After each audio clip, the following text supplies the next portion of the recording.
Lamentações de Jeremias, capítulo de número 3.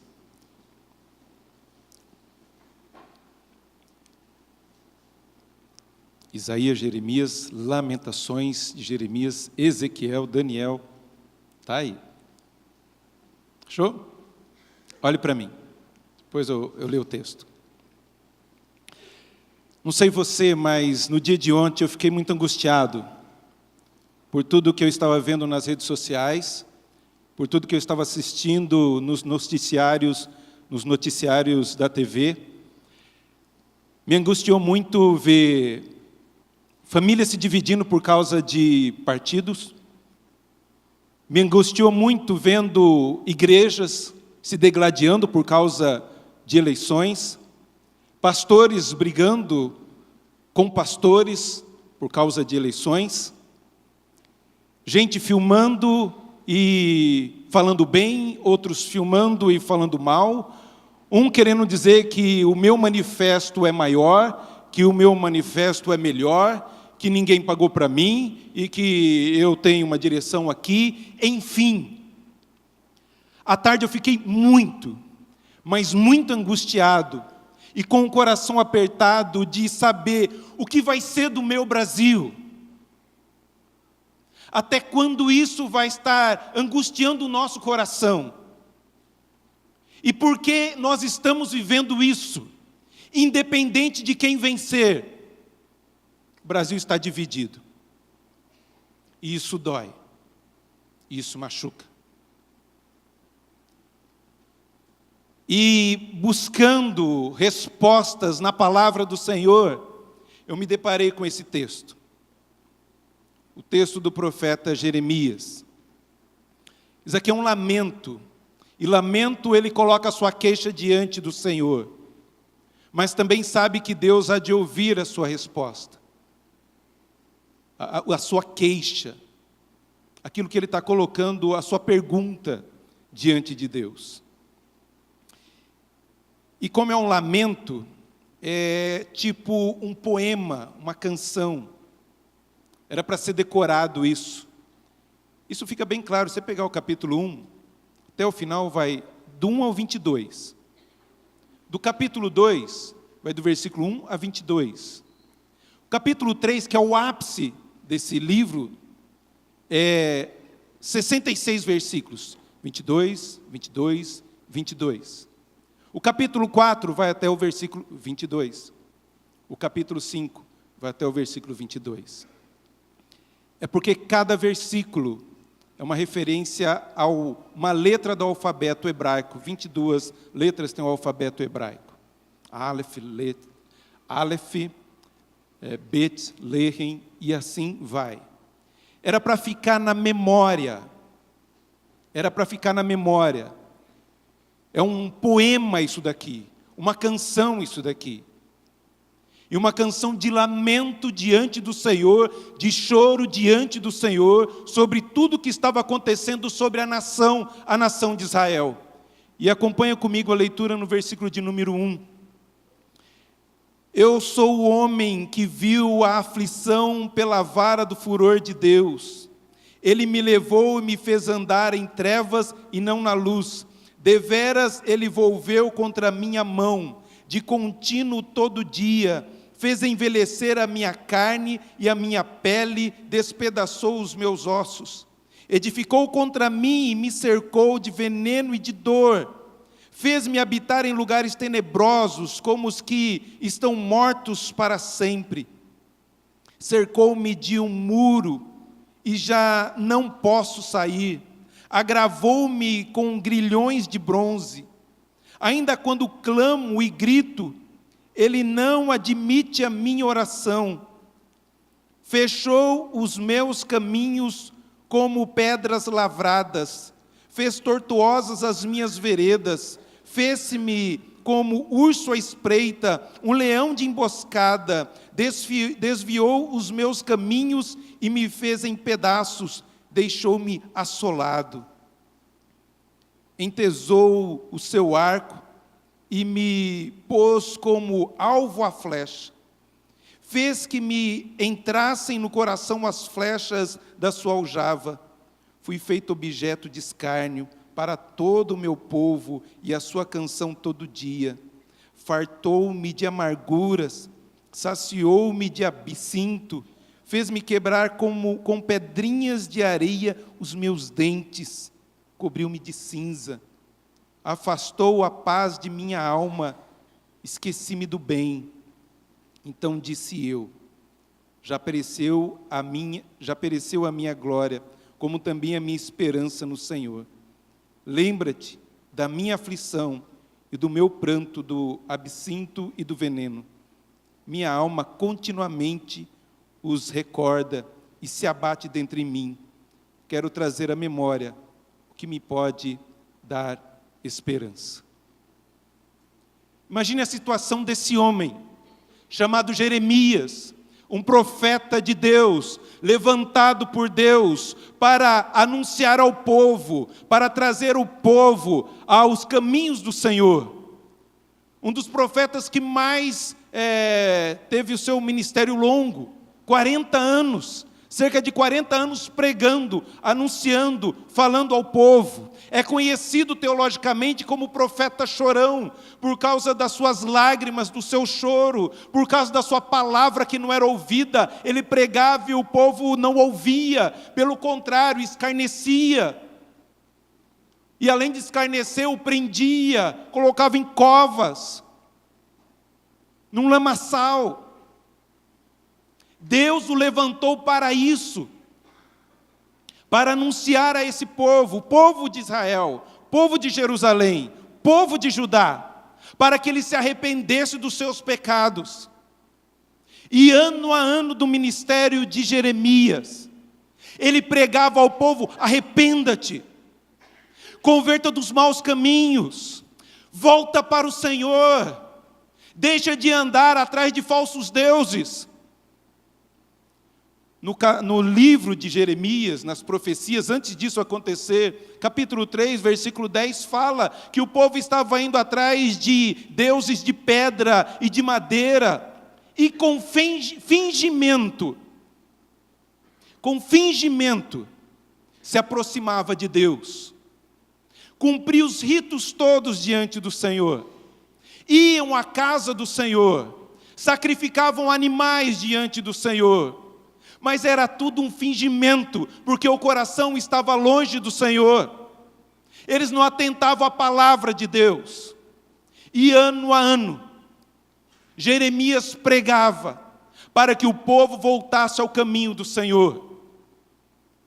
E porque o povo não voltou ao caminho do Senhor, não se arrependeu dos seus maus caminhos, Deus disse: eu vou trazer um outro povo, a Babilônia, Nabucodonosor, para entrar na terra de vocês e levar vocês cativos para a Babilônia. E isso acontece. Depois de um cerco duradouro, ali em volta de Jerusalém, eles conseguem invadir Jerusalém. Matam mulheres grávidas. Pegam crianças pelos pés, criancinhas de meses, rodavam e batiam na pedra. Mataram os velhos, enfermos. Violentaram as filhas que estavam ali em Jerusalém. Queimaram palácios e, mais ainda, destruiu o templo. Acabou-se o templo. E levou o povo cativo. Estavam subjugados numa terra estrangeira por um rei que eles não tinham colocado, que não tinham pedido a Deus. Estava ali sobre eles, subjugando, escravizando, maltratando. Tanto que o Salmo 137, os babilônicos pediam para eles cantar as canções. Canta as canções que vocês cantavam ali em Jerusalém.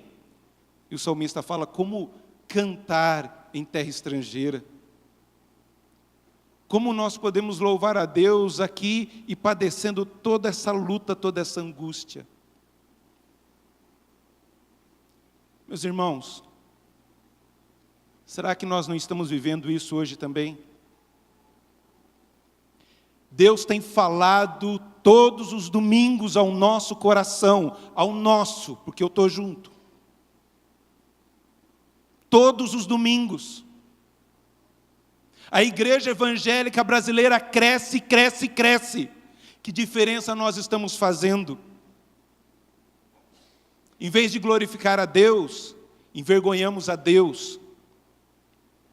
Deputados, senadores, vereadores, prefeitos, pegando dinheiro do povo, se dizendo o salvador da pátria, envergonhando o nome de Deus. Dentro das igrejas, um cristianismo morno, um cristianismo que não tem vida, um cristianismo que não transforma, que não faz mudança social, é só mais um encontro, é só mais um ajuntamento. Será que Deus não quer castigar essa nação? E mais ainda, pôr a mão sobre o seu povo? Seja quem for o presidente. A gente gosta de falar, 2 Crônicas 7,14, se meu povo que se chama pelo meu nome, me buscar, se humilhar, mas nós esquecemos de se converter dos seus maus caminhos. Aí sim eu ouvirei dos céus e sararei a vossa nação.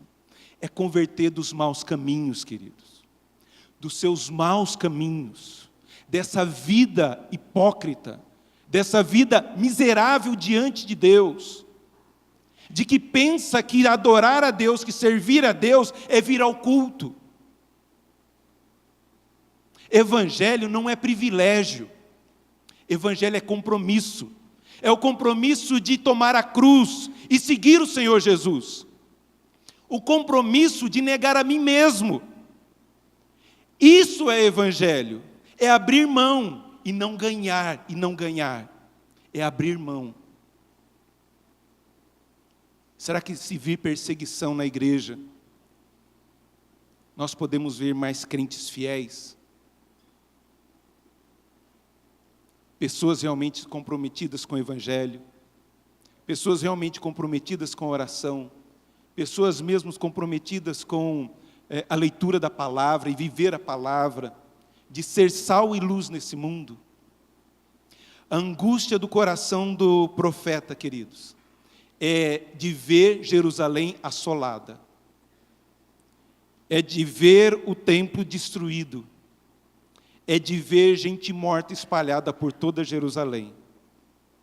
E por isso ele, no capítulo 3, ele faz essa oração, esse cântico. Ele usa expressões fortíssimas de como tivesse com areia na boca e rangesse os dentes para acabar com os dentes, de tanta tristeza e luta que ele estava vendo e vivendo. Me angustiou muito o coração ontem, de ver esse deglade entre irmãos.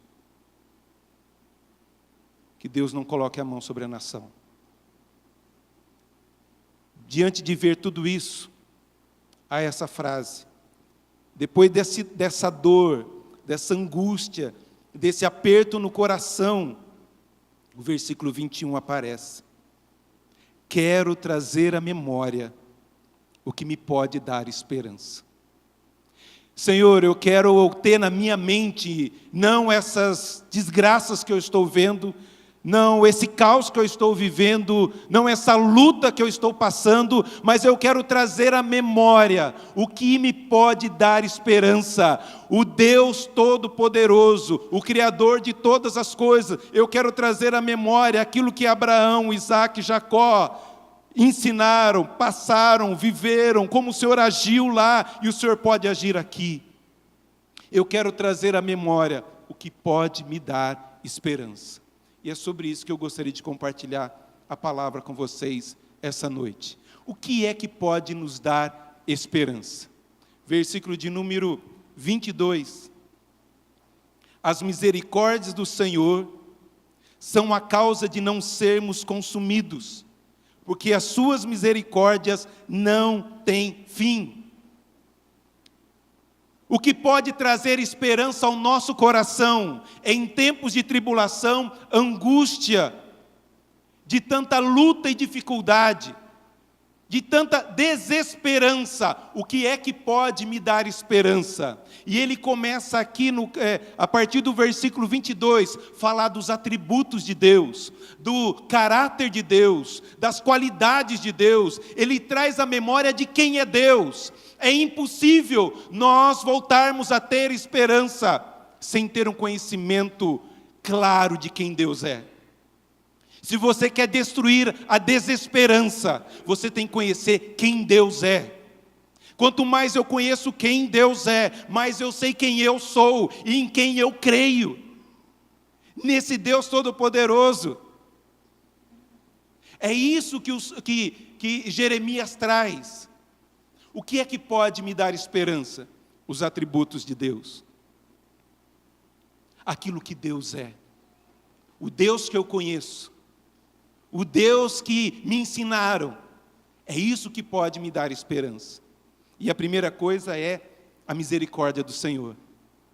O que pode me dar esperança no mundo cheio de desesperança é que a misericórdia do Senhor se renova cada dia. Ela não é estática, ela não é congelada. Não, cada dia ela se renova sobre a minha vida, sobre a sua vida. E a maior misericórdia que Deus teve para conosco é que Cristo Jesus morre por nós na cruz, para que nós pudéssemos ter salvação, termos perdão dos nossos pecados.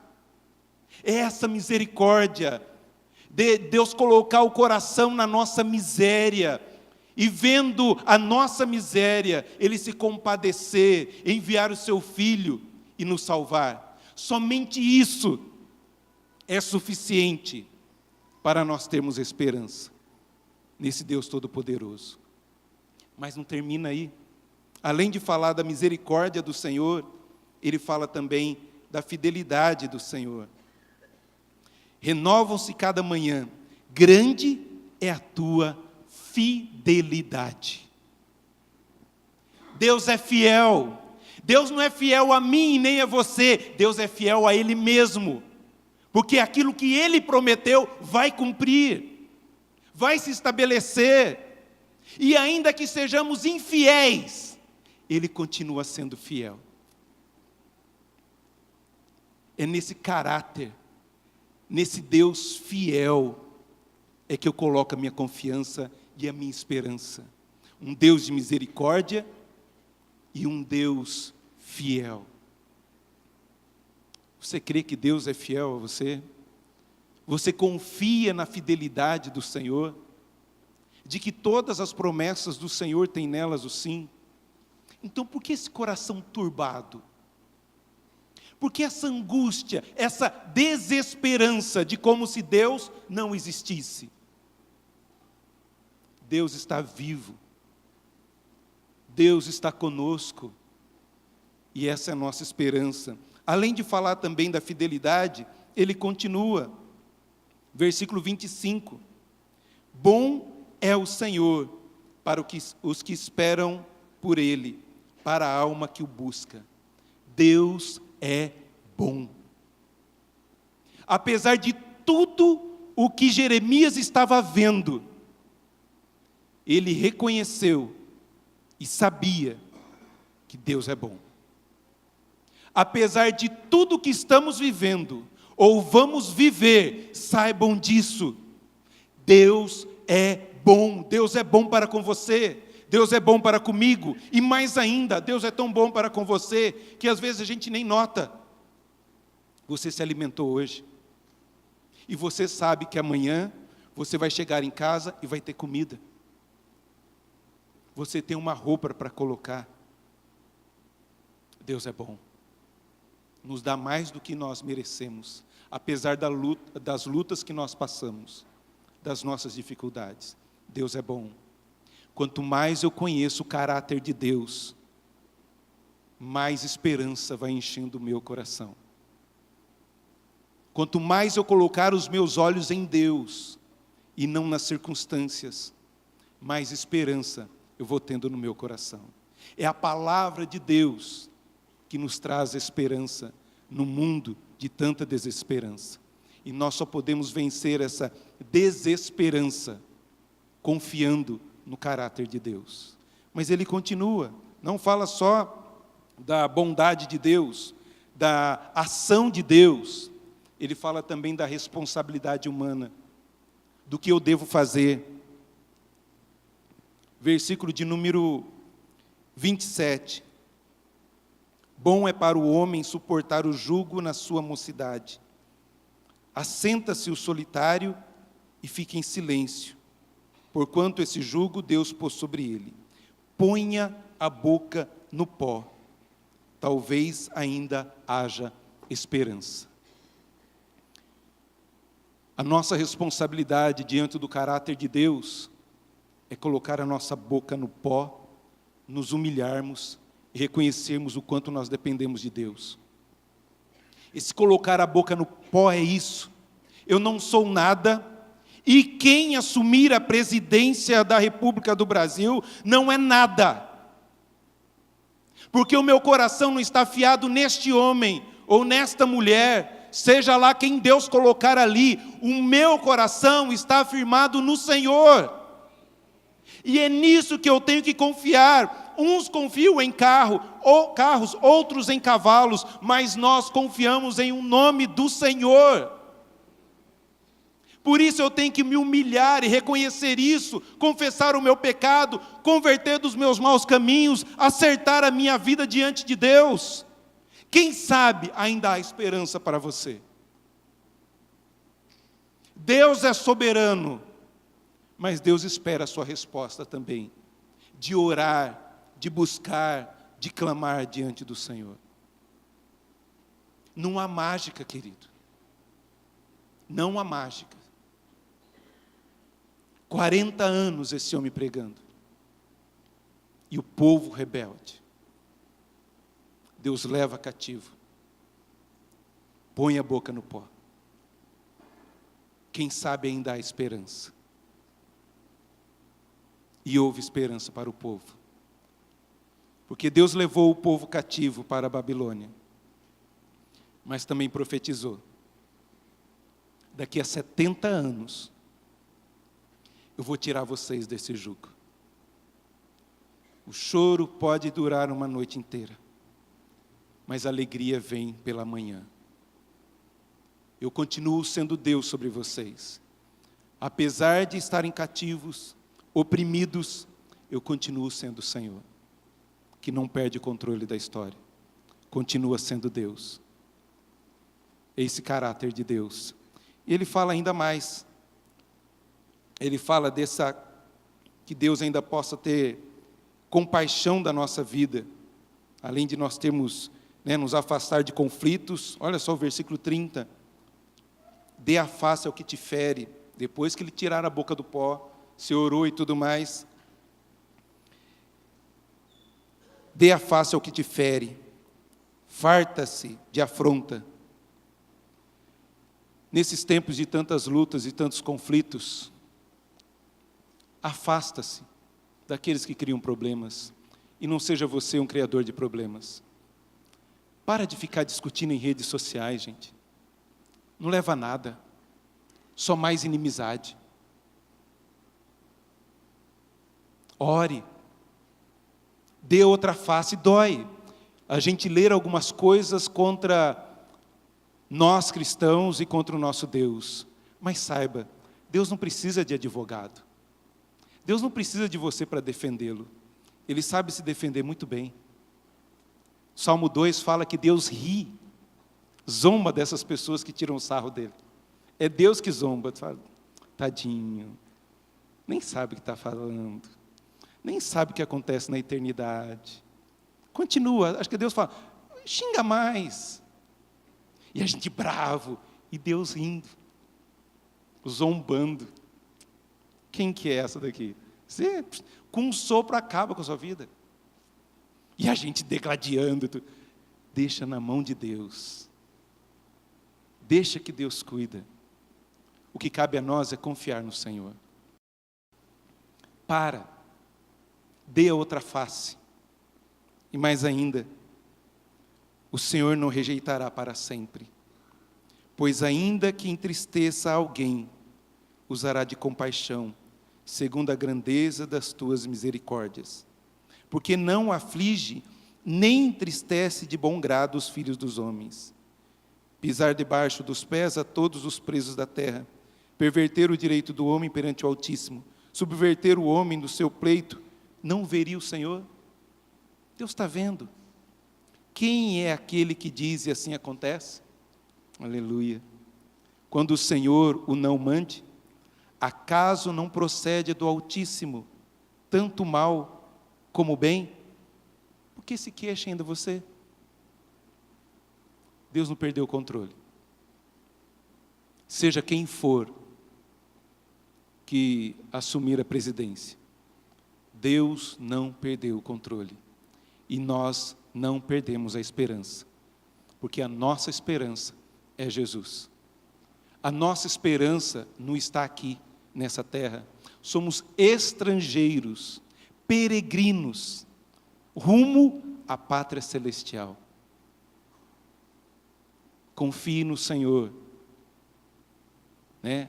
Entrega o teu caminho ao Senhor, confia nele, e o mais Ele fará. O problema é que a gente entrega, mas a gente não sabe confiar. Nós não entregamos as eleições nas mãos do Senhor? Nós não cremos que Deus é soberano? Por isso, independente quem estiver ali, eu entrego, confio, porque o mais Deus fará na minha vida, na sua vida, na vida da igreja. Quero trazer à memória o que pode dar esperança. Eu creio num Deus soberano, que é bom, misericordioso, fiel, compassivo e que não perde o controle da história. Derrame o seu coração diante do Pai. Confia nele, que o mais Ele fará. Deus cumpriu a sua palavra. A oração de Daniel diante de Deus: Senhor, aquilo que o Senhor disse no passado, já chegou o tempo. E sabe o que Deus faz? Levanta um outro povo, inimigo da Babilônia. Ciro invade a Babilônia. E Ciro fala: voltem para Jerusalém. Construa novamente o templo. Levante novamente as suas casas. Volte a cultuar ao seu Deus. Deus é soberano. E Deus cuida da nossa história, cuida da nossa vida, cuida da nossa casa. Quero trazer à memória o que pode me dar esperança. Jeremias busca força na esperança, e ele busca consolo, não em experiências pessoais, não em experiências e testemunhos de outros, mas ele busca esperança nos atributos de Deus. Talvez você esteja assim, querido, cercado por situações difíceis. Talvez você esteja sendo humilhado por inimigos, por pessoas que querem te ver mal, que oprimem a sua vida. Talvez a injustiça prospera e você se sente debaixo desse tacão, dessas botas opressoras. Tire os olhos das circunstâncias, volte os seus olhos para Deus e ore, como o profeta Jeremias: quero trazer à memória o que pode me dar esperança, que as misericórdias do Senhor se renovam cada dia, ainda que a dor hoje pareça incurável, traga à sua memória aquilo que pode te dar esperança. Cristo Jesus, o único que pode nos dar esperança.